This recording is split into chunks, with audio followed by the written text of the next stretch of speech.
എല്ലാവർക്കും white zone ഫുട്ബോളിന്റെ മറ്റൊരു വീഡിയോയിലേക്ക് സ്വാഗതം. ഈ ഒരു വീഡിയോയിലൂടെ നമ്മൾ നോക്കാനായിട്ട് പോകുന്നത് റയൽ മാഡ്രിഡിന്റെ ചരിത്രത്തിൽ തന്നെ 15ാമത്തെ UCL ഇന്നലെ നേടിയിട്ടുണ്ടായിരുന്നു. അപ്പോൾ ആ ഒരു മത്സരത്തെ കുറിച്ചിട്ടാണ്, അല്ലാന്നുണ്ടെങ്കിൽ റയൽ മാഡ്രിഡിന്റെ 15th ചാമ്പ്യൻസ് ലീഗിനെ കുറിച്ചിട്ടാണ് നമ്മളുടെ ഇന്നത്തെ വീഡിയോ എന്ന് പറയുന്നത്. അപ്പോൾ നമ്മളുടെ ഈ ചാനൽ തുടങ്ങിയിട്ട് ആദ്യമായിട്ടാണ് റയൽ മാഡ്രിഡ് ഒരു ചാമ്പ്യൻസ് ലീഗ് അടിക്കുന്നത്. അങ്ങനെ ഒരു പ്രത്യേകത ഇതിനുണ്ട്. പിന്നെ എടുത്ത് പറയുകയാണെന്നുണ്ടെങ്കിൽ ഈ ഒരു ഫൈനലിൽ കളിച്ചിട്ടുണ്ടായിരുന്നത് Borussia Dortmund vs Real Madrid മത്സരമായിരുന്നു. അപ്പോൾ ഏകപക്ഷീയമായ 2 ഗോളിനാണ് റയൽ മാഡ്രിഡ് ഈ ഒരു മത്സരം വിജയിച്ചിട്ടുള്ളത്. അതിൽ തന്നെ ഫസ്റ്റ് ഹാഫിൽ ഗോളുകളൊന്നും ഇല്ലായിരുന്നു, സെക്കൻഡ് ഹാഫിലാണ് 2 ഗോളുകൾ വന്നത്. അപ്പോൾ നമുക്ക് ആ ഒരു മത്സരത്തെ കുറിച്ചിട്ടൊന്ന് നോക്കാം. അപ്പോൾ തുടക്കത്തിൽ തന്നെ നല്ല രീതിയിൽ തന്നെ കളിച്ച് തുടങ്ങിയിട്ടുള്ള ടീം എന്ന് പറയുകയാണെന്നുണ്ടെങ്കിൽ ബൊറൂസിയ ഡോർട്ട്മുണ്ടാണ്. ഫസ്റ്റ് ഹാഫിലൊക്കെ നല്ലൊരു രീതിയിലുള്ള പ്രകടനം കാഴ്ചവെക്കാൻ, അറ്റ്ലീസ്റ്റ് ഒരു ഷോട്ട് ഓൺ ടാർഗറ്റ് അടിക്കാൻ കഴിഞ്ഞിട്ടുള്ള ടീം എന്ന് പറയുന്നുണ്ടെങ്കിൽ ബൊറൂസിയ ഡോർട്ട്മുണ്ടാണ്. അതിൽ തന്നെ എടുത്ത് പറയുന്ന സംഭവം, ഫസ്റ്റ് ഹാഫിൽ ഈ ഒരു റയൽ മാഡ്രിഡിന് എന്താ ഒരൊറ്റ ഷോട്ട് ഓൺ ടാർഗറ്റ് പോലും ഒതുക്കാൻ കഴിഞ്ഞിട്ടില്ല എന്നുള്ളത് എടുത്തു പറഞ്ഞൊരു സംഭവമാണ്. ഈ ഒരു ഡെക്കേഡിൽ ആദ്യമായിട്ടാണ് ഇങ്ങനെ ഒരു ടീം ഉണ്ടാകുന്നത്. ഫസ്റ്റ് ഹാഫിൽ ഒരു UCL ഫൈനലിൻ്റെ ഫസ്റ്റ് ഹാഫിൽ ഒരു ഷോട്ട് ഓൺ ടാർഗറ്റും പാടെ ഒതുക്കാൻ കഴിയാത്ത. അതുപോലെ തന്നെ ഈ ഒരു മത്സരത്തിന് മറ്റൊരു പ്രത്യേകത എന്ന് പറയുന്നത്, ഈ ഒരു ഡെക്കേഡ്, അതായത് 2020 ശേഷം ആദ്യമായിട്ടാണ് ഒരു ടീം UCLന്റെ ഫൈനലിൽ 2 ഗോളുകൾക്ക് വിജയിക്കുന്നത്. അതായത് നമുക്കറിയാം ബയേണ്, അതുപോലെ തന്നെ ഈ ഒരു ചെൽസി, മാൻ സിറ്റി ഈ പറയുന്ന ടീമുകൾ, അതുപോലെ തന്നെ അതിൻ്റെ ഇടയ്ക്ക് റയൽ മാഡ്രിഡിന് ഒരു ഫൈനൽ ഉണ്ടായിരുന്നു. ഈ ടീമുകളൊന്നും ഈ ഒരു 4 ഫൈനലിലും 1 ഗോൾ മാത്രം അടിച്ചുകൊണ്ടാണ് ഈ ഒരു ഓപ്പോണൻസ് വിൻ ചെയ്ത് പോയിട്ടുണ്ടായിരുന്നത്. അപ്പോൾ ഈ ഒരു കളിയിൽ ആ ഒരു ചരിത്രം തിരുത്തിയിട്ടുണ്ട്. അതായത് ഈ ഒരു ഡെക്കേഡിൽ ആദ്യമായിട്ടാണ് ഒരു ടീം 2 ഗോളുകൾ ഒരു UCL ഫൈനൽ ജയിക്കുന്നത്. അപ്പോൾ ഫസ്റ്റ് ഹാഫ് കഴിഞ്ഞപ്പോൾ ഒട്ടനവധി ചാൻസുകൾ ബൊറൂസിയ ഡോർട്ട്മുണ്ടിന് കിട്ടി.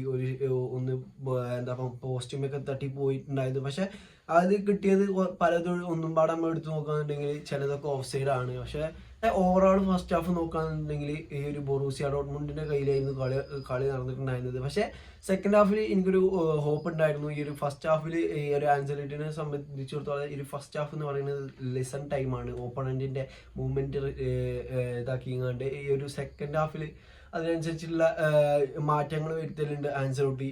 എനിക്ക് പലപ്പോഴായിട്ട് തോന്നിയിട്ടുള്ള ഒരു കാര്യമാണ്. അപ്പോൾ ഈ ഒരു ആൻസലോട്ടി സെക്കൻഡ് ഹാഫിൽ വന്നപ്പോൾ റയൽ മാഡ്രിഡിന്റെ ആ ഒരു മൈൻഡ് സെറ്റും അതുപോലെ തന്നെ ആ ഒരു പ്ലേയിങ് സ്റ്റൈലും ആകെ കുറച്ച് മാറി മോഡലായിരുന്നു. അതുകൊണ്ട് തന്നെ റയൽ മാഡ്രിഡ് അത്രയും ഫസ്റ്റ് ഹാഫിൽ അത്രയും കളിച്ചപ്പോൾ നല്ലൊരു അറ്റാക്കൊന്നും നമുക്ക് കാണാൻ കഴിഞ്ഞിട്ടില്ലായിരുന്നു. പക്ഷേ സെക്കൻഡ് ഹാഫിൽ വന്നപ്പോൾ നല്ല രീതിയിൽ തന്നെ റയൽ മാഡ്രിഡ് പ്രസ് ചെയ്യൽ തുടങ്ങി. വിനീഷ്യസ് ജൂനിയറിന്റെ കയ്യിൽ നിന്നൊക്കെ വിനീഷ്യസ് ജൂനിയറിനൊന്നും ഫസ്റ്റ് ഹാഫിൽ വല്ലാതെ അങ്ങോട്ട് കടത്തി വിട്ടിട്ടുണ്ടായിരുന്നില്ല. പക്ഷേ വിനീഷ്യസ് ജൂനിയർ നല്ല രീതിയിൽ തന്നെ ഇന്നലെ നല്ല രീതിയിൽ തന്നെ പെർഫോം ചെയ്തിട്ടുണ്ട്. നല്ല രീതിയിൽ സ്കില്ലൊക്കെ ഇട്ടുങ്ങാണ്ട് നല്ല 3-4 നല്ല മൂവ്മെന്റ്സ് ഒക്കെ ആ ഒരു കളിയിൽ വിനീഷ്യസ് സമ്മാനിച്ചിട്ടുണ്ട്. അതുപോലെ തന്നെ വിനീഷ്യസിനെ സംബന്ധിച്ചിടത്തോളം ഇന്നലെ അദ്ദേഹം അടിച്ചിട്ടുണ്ടായിരുന്ന 2ാമത്തെ ഗോൾ എന്ന് പറയുന്നത് ഈ ഒരു താരത്തിന്റെ UCLന്റെ ഫൈനലിൽ 2ാമത്തെ ഗോള് ആണ്.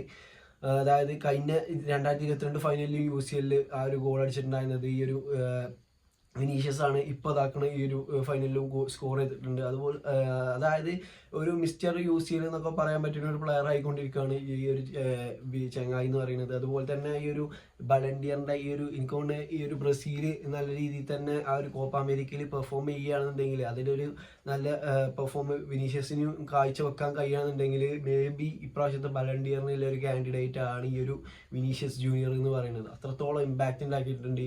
അതിൻ്റെ ഇടയ്ക്ക് മൂപ്പർക്ക് കുറച്ച് ഇഞ്ചുറി ഒക്കെ വന്നിട്ടുണ്ടായിരുന്നു. ആ ഇഞ്ചുറി ഇല്ലെങ്കിൽ കുറച്ചും കൂടി സ്റ്റാറ്റ്സ് ഒന്നും വളരെ മെച്ചപ്പെടുത്താമെന്ന് എനിക്ക് തോന്നിപ്പോവുകയാണ്. അപ്പോൾ അങ്ങനെ ഈ ഒരു സെക്കൻഡ് ഹാഫിൽ നല്ല രീതിയിൽ തന്നെ ചാൻസുകൾ ക്രിയേറ്റ് ചെയ്തെടുക്കാൻ റയൽ മാഡ്രിഡിന് കൈയുണ്ട്. അതുപോലെ തന്നെ ബൊറൂസിയ ഡോർട്ട്മുണ്ടും അത്യാവശ്യം നല്ല രീതിയിൽ തന്നെ കളിക്കുന്നുണ്ട് സെക്കൻഡ് ഹാഫിലും. ഒരു ഇതിൽ ആദ്യ ഗോൾ വരുന്നതെന്ന് പറയുന്നത്, അതായത് നമുക്കറിയാം മാർക്കസ് റോയസ് എന്ന് പറയുന്ന അവരുടെ ലെജൻഡിനെ അവസാന മത്സരമായിരുന്നു ഇന്നലെ ബൊറൂസിയ ഡോർട്ട്മുണ്ടിനെ സംബന്ധിച്ചിടത്തോളം. പക്ഷേ ആ ഒരു ബൊറൂസിയ ഡോർട്ട്മുണ്ട് ആ ഒരു റോയസിനെ സബിലിരുത്തിക്കായിരുന്നു. അതിനുശേഷം സബ് ചെയ്തതിന് ശേഷം റോയസിനെ ഇറക്കിയതിന് ശേഷമാണ് ഈ ഒരു ബൊറൂസിയ ഡോർട്ട്മുണ്ട് ഈ 2 ഗോളുകളും വാങ്ങിയിട്ടുള്ളത് എന്നുള്ളത് എടുത്ത് പറയുന്ന സംഭവമാണ്. ഇത് റിയൂസിനെ ഇതാക്കി പറയല്ല. അപ്പോൾ ഫസ്റ്റ് ഗോൾ എന്ന് പറയുന്നത് ആ ഒരു കോർണർ കിക്ക് എന്നാണ്. കോർണർ കിക്ക് ക്രൂസ് ആണ് എടുത്തിട്ടുണ്ടായിരുന്നത്. ആ ഒരു ക്രൂസ് പോസ്റ്റിലേക്ക് അടിച്ചു കൊടുക്കുന്നു. ആ ശേഷം ആ ഒരു പന്ത് പൊന്തി പോയി കണ്ട് കർവാഹാൽ ഹെഡ് ചെയ്യാണ്. കർവാഹാൽ ഹെഡ് ചെയ്ത് കണ്ട് ആ ഒരു ഗോളാകുകയാണ്.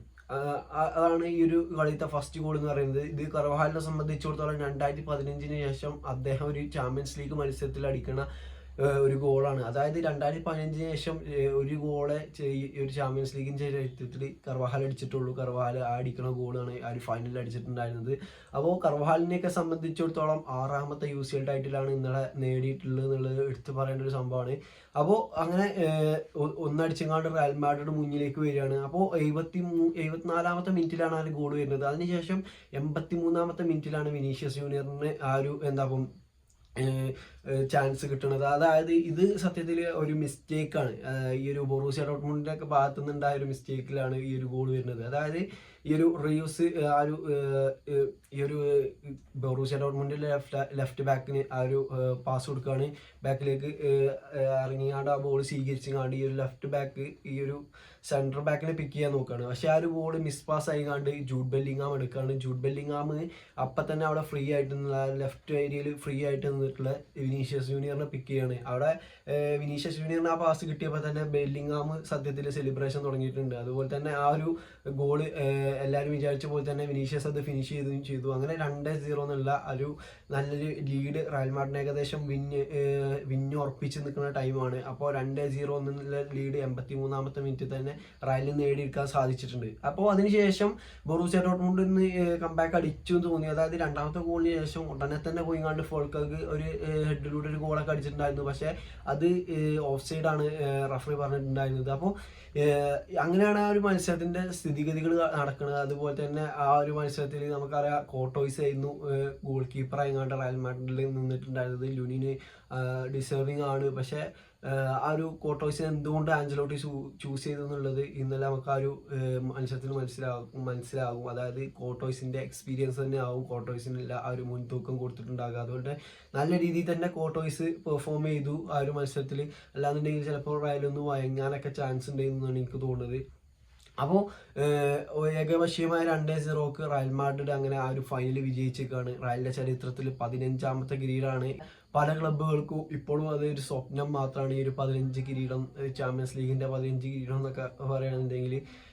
അതുപോലെ തന്നെ ഈ ഒരു റയൽ മാഡ്രിഡിൻ്റെ പ്ലേയേഴ്സ് ആയിട്ടുള്ള മോഡ്രിച്ച്, ക്രൂസ്, അതുപോലെ തന്നെ നാച്ചോ, കർവാഹാല്, ഈ ഒരു പ്ലേയേഴ്സിനൊക്കെ ഈ ഒരു കിരീടം എന്ന് പറയുന്നത് അവരുടെ കരിയറിലെ 6ാമത്തെ UCL ടൈറ്റിലാണ്. അതായത് പല ക്ലബ്ബുകൾക്കും മുന്നിലാണ് ഇപ്പോൾ ആ ഒരു പ്ലേയേഴ്സൊക്കെ ഉള്ളത്. അതായത് especially Barcelona, Inter Milan, Manchester United ഇങ്ങനത്തെ ക്ലബ്ബുകൾക്കൊക്കെ മുന്നിലാണ്. അതായത് ഈ ഒരു യുണൈറ്റഡിനെയും ഇന്റർ മിലാനൊക്കെ ഓൾറെഡി ഒരു മറികടന്നിട്ടുണ്ട്. ഇപ്പോൾ ഈ ഒരു ബാഴ്സലോണൻ്റെയൊക്കെ മറികടന്ന് കാണുന്നുണ്ട്. ഇപ്പോൾ ഈ ലിവർപൂളും വയനൊക്കെ 6 ടൈറ്റിൽസാണ് അടിച്ചിട്ടുള്ളത്. അതുപോലെ തന്നെ നാച്ചോയും മോഡ്രിച്ചും ക്രൂസൊക്കെ 6 ടൈറ്റിൽസാണ് ഇപ്പോൾ അടിച്ചിട്ടുള്ളത്. അതുപോലെ തന്നെ ഈ ഒരു UCLൻ്റെ ഹിസ്റ്ററിയിൽ ഏറ്റവും കൂടുതൽ കപ്പടിക്കണ പ്ലേയേഴ്സ് എന്ന് പറയുന്നത് ഇവർ തന്നെയാണ്. അത് ഈ ക്രിസ്ത്യാനോൻ്റെയും മാർഡിനിൻ്റെയും റെക്കോർഡ് തകർത്തുകൊണ്ടാണ് ഇപ്പോൾ ഈ ഒരു 4 പ്ലേയേഴ്സ് മുന്നിട്ട് പോയിട്ടുള്ളത്. അങ്ങനത്തെ ഒരു ഇന്നലത്തെ ഈ ഒരു നൈറ്റ് എന്ന് പറയുന്നത് റയൽ മാഡ്രിഡ് ഫാൻസിനെ സംബന്ധിച്ചിടത്തോളം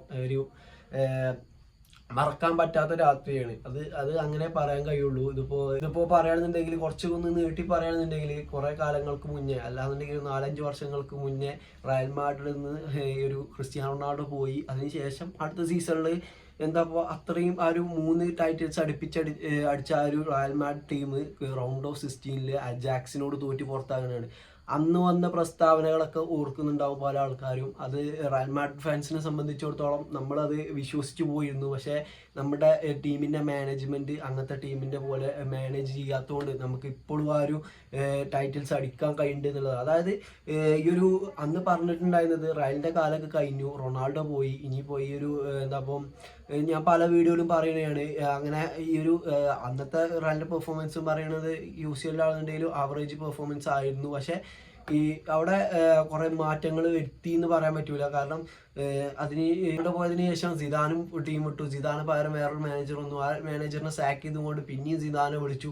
ആ ഒരു സിദാന് പോകാൻ നേരം പറഞ്ഞ പറച്ചിലാണ് ഇപ്പം നമ്മൾ എടുത്ത് പറയേണ്ടത്. ഈ ഒരു ടീം ഏജ്ഡ് സ്ക്വാഡാണെന്നൊക്കെ പറഞ്ഞുകൊണ്ടാണ് ഈ ഒരു സിദാൻ ടീം വിട്ടിട്ടുണ്ടായിരുന്നത്. പക്ഷേ അന്നത്തെ നോക്കുകയാണെന്നുണ്ടെങ്കിൽ കുറേ ഏജ്ഡ് സ്ക്വാഡാണ്. പക്ഷേ ആ ഒരു ടീമിനെ തന്നെയാണ് ആൻസലോട്ടി നെക്സ്റ്റ് സീസണിൽ എടുത്തുകൊണ്ട് ഇത്രയും ഒരു ഹൈപ്പിലേക്ക് എത്തിച്ചത്. അതായത് 3 സീസൺ ആൻസലോട്ടി റയൽ മാഡ്രിഡിൽ കോച്ച് ചെയ്തു. അതിൽ 2 UCL ടൈറ്റിൽസും അടിച്ചു. അതാണ് ഈ ഒരു ആൻസലോട്ടിനെ കുറിച്ച് പറയുകയാണെന്നുണ്ടെങ്കിൽ ആൻസലോട്ടിയാണ് ഈ ഒരു കോമ്പറ്റീഷൻ്റെ ചരിത്രത്തിൽ തന്നെ ഏറ്റവും കൂടുതൽ കപ്പടിച്ചിട്ടുള്ള മാനേജർ. അപ്പോൾ ഇതിനെക്കുറിച്ച് പറയാൻ നിൽക്കുകയാണെന്നുണ്ടെങ്കിൽ നമ്മൾ കുറേ അങ്ങോട്ട് കാട് കയറേണ്ടി വരും. അപ്പോൾ ഈ റയൽ മാഡ്രിഡിന്റെ അടുത്ത ടാർഗറ്റ് എന്ന് പറയുകയാണെന്നുണ്ടെങ്കിൽ അടുത്ത സീസണത്തെ ആ ഒരു UCL ടൈറ്റിൽ തന്നെയാവും. അപ്പോൾ അടുത്ത സീസണിൽ എന്ന് പറയുമ്പോൾ ഈ ഒരു എംബാപ്പെ ഉണ്ടാവും എന്നുള്ളത് തന്നെയാണ്. എംബാപ്പന്റെ ഏകദേശം കാര്യങ്ങളൊക്കെ ഇതാക്കിയിരിക്കുന്നത്. അത് നമുക്ക് മറ്റൊരു വീഡിയോയിലോട്ട് പറയാം.